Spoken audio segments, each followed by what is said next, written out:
होता। और आप देख लें, आज से सिर्फ 3 महीने पीछे चले जाएं, ज़र मुबादला के ज़खायर 22 अरब डॉलर थे टोटल मुल्क में, आज 15 अरब डॉलर से कुछ ऊपर है। स्टेट बैंक के ज़खायर 9 अरब डॉलर से भी नीचे जाने वाले हैं। ये 16 अरब डॉलर के थे जिस दिन अदम एतमाद आई थी। 8 मार्च को सर्च करके देख लें, पाकिस्तान के ज़र मुबादला के ज़खायर जो स्टेट बैंक के थे वो 16 अरब डॉलर थे, और जो प्राइवेट बैंकों में होते हैं वो 22 अरब यानी 6 अरब डॉलर थे। टोटल 22 अरब डॉलर बनता है। आज देख लें, महंगाई देख लें तब की और आज की देख लें। यानी जिस बंदे ने मार्शल लॉ लगा के अपने फ्रंट मैन को बिठाया और ये सोचा जी मैं मीशत भी जानता हूँ, मैं खारजा पॉलिसी भी जानता हूँ, मैं सब कुछ ठीक कर दूंगा, मैं इमरान खान को भी संभाल लूँगा, उनसे कुछ भी नहीं संभाला जा रहा। अब घबराए हुए हैं। अब एक और चीज़, आप जंग की खबर पढ़ें, आज अंसार अब्बासी ने स्टोरी दी है कि 5 लोगों की, जिसमें एक मेजर जनरल भी शामिल है, उनकी पेंशन और मेडिकल अलाउंस ख़त्म कर दिया गया क्योंकि डरे हुए हैं भाई। लोग जो बोलते हैं दोनों धमकी से उनको बंद किया जा रहा है उनका मुँह। साफ़ियों का देख लें, जो बोलता है रजीम चेंज के खिलाफ उसके ऊपर मुकदमे बनाए जाते हैं। अभी ये खबर आ रही है कि मोहन्नद सिलाई के खिलाफ FIA में केस सिर्फ इसलिए है कि मोहन्नद सिलाई ने कहा जी मैं इमरान खान के साथ खड़ा हूँगा। मुझे कोई हमदर्दी नहीं है मोहन्नद सिलाई से, लेकिन ये केस पहले क्यों नहीं बना? ये पिछली हुकूमतों में क्यों नहीं बना? मोहन्नद सिलाई ने कोई आज कोई करप्शन की होगी या की है?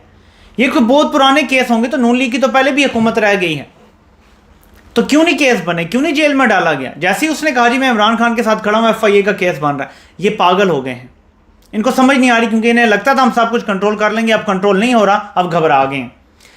असल बात मैं आपको यहां पे बता दूं, जब डील होती है, जब मामलात होते हैं, सब मिल बांट के खाते हैं, मिल बांट के खाते हैं। और इसके लिए आपको इमरान खान की एक बार बार की स्टेटमेंट को याद करना पड़ेगा।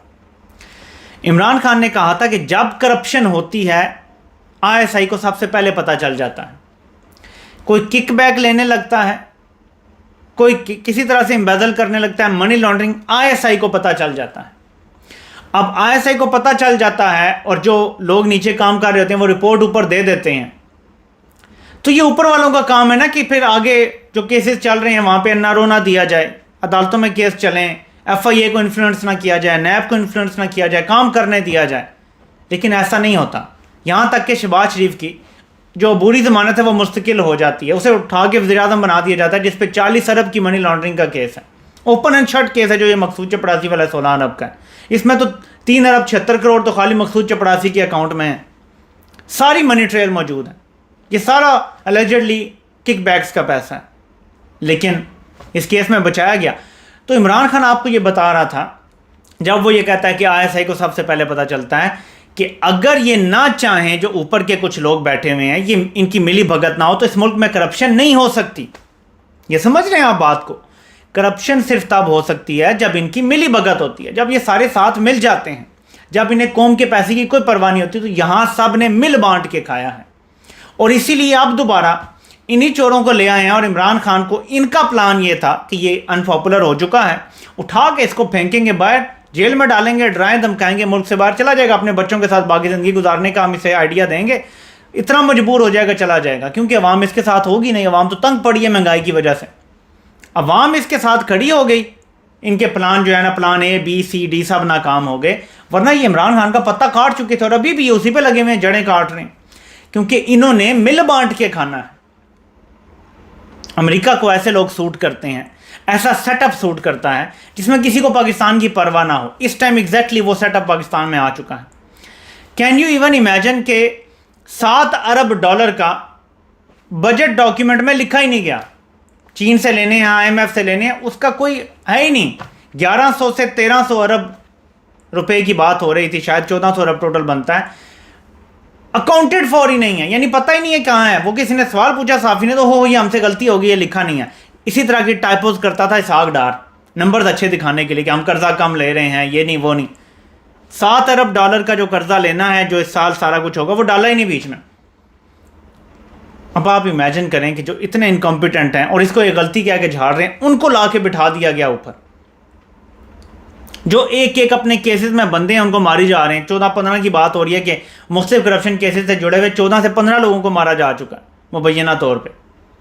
क्या इन्हीं से जो जुड़े हुए लोग हैं, जो इनकी करप्शन बेनकाब होने लगती है तो वो लोग मरना शुरू हो जाते हैं? मौत तो सबकी आनी है बराक है, लेकिन इन्हीं से जुड़े हुए लोगों की आती है और इन्हीं को फ़ायदा होता है जिस मौत से। ये कैसे हो सकता है? पूरी कौम को पागल बनाया हुआ है इन्होंने। तो मेरे पाकिस्तानी एक बात ध्यान में रखें, अब इनके अपने लोग बोल रहे हैं, कल को ये खुद बोलेंगे। मैं आपको बता रहा हूँ, राना सनाउल्लाह इशारों के नाम में अभी बातें कर रहे हैं ना कि देखें जी फिर हमें तो फिर ये अदम एतमाद, फिर तो और लोगों की भी मर्जी थी ना, वो भी कह रहे हैं ना ये बातें। ये आपको मैं बता रहा हूँ, जब निकलेंगे ना हुकूमत से खुल के बताएंगे। ये भी ब्लैकमेल कर रहे हैं, ये हल्क को ब्लैकमेल कर रहे हैं कि हमें निकाला आप तो हम सारे बता देंगे कि किस तरह हमें तुमने मजबूर करके अदम एतमाद लाए थे। हर तरफ ब्लैकमेलिंग चल रही है, लेकिन इनका जाना ठहर गया। मैं आपको बता रहा हूं, जो सूरत हाल इन्होंने मुल्क की मैशत की कर दी है, ये नहीं चल सकते। कुछ होगा तो खाएंगे ना। अगर ये मुल्क को डबो देंगे, खाएंगे क्या आप मुझे बताएं।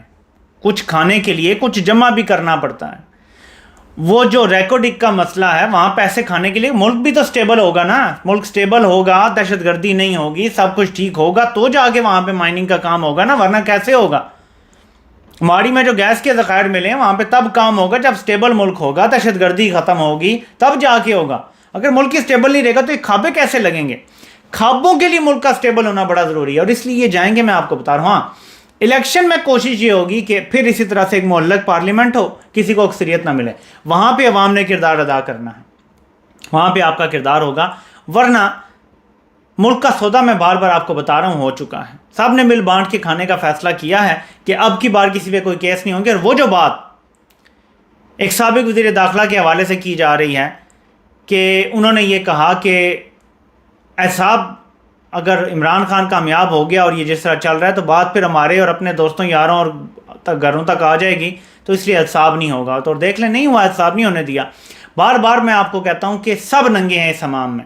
हम लोगों का एक रोमांस था, और सबसे ज़्यादा नुकसान जो इस हल्क ने पहुँचाया है ना इस मुल्क को, वो ये है कि इदारे के साथ लोगों का रोमांस ख़त्म कर दिया है। और जब तक ये बंदा टॉप पे बैठा है वो रोमांस वापस तो नहीं आ सकता। अब पता नहीं कितने साल लगेंगे, कितनी दहाइयाँ लगेंगी वो रोमांस वापस आने में। शायद कोई नेक्स्ट जनरेशन आएगी फ्रेश माइंड के साथ। तो जो भी मौजूदा लोग हैं जिन्होंने देखा है 9 अप्रैल को क्या हुआ, 25 मई को क्या हुआ, वो सब लोग ये भूलने वाले नहीं हैं, ये जो मजालिम किए गए हैं। कैसे मुल्क आगे चलेगा, इसका एक ही रास्ता है कि अवाम की बात मान ली जाए, अवाम जो कहते हैं वो मान लिया जाए। वरना मैं आपको बता रहा हूँ कि ये तबाही के दाने पर ले गए हैं मुल्क को। आज आप कोई फिगर उठाकर देख लें, हर चीज़ आपको नीचे जाती हुई नजर आएगी। क्या इतनी महंगाई अवाम बर्दाश्त कर सकेगी? और अभी और इन्होंने कीमतें बढ़ानी है हर चीज़ की। घर बनाने की इंडस्ट्री इमरान खान ने जो थी वो कहाँ से कहाँ पहुँचा दी थी, क्योंकि इसके साथ 40 इंडस्ट्रीज जुड़ी हुई हैं। इन्होंने आते ही इतनी महंगाई कर दी है कि किसी के लिए अफोर्डेबल नहीं रह गया। कौन बनाएगा, कौन खरीदेगा? जो गरीब लोग हैं जिन्होंने अपने घर बनाने, वो कैसे कर सकेंगे? नहीं हो सकेगा। मुल्क की मैशत बैठ गई है बिल्कुल आके। ये 2% भी ग्रो नहीं कर सकेंगे अगर ये साल चल गया तो मुल्क ऐसे नहीं आगे बढ़ सकता। आपको बहुत कुछ होता हुआ नजर आएगा आने वाले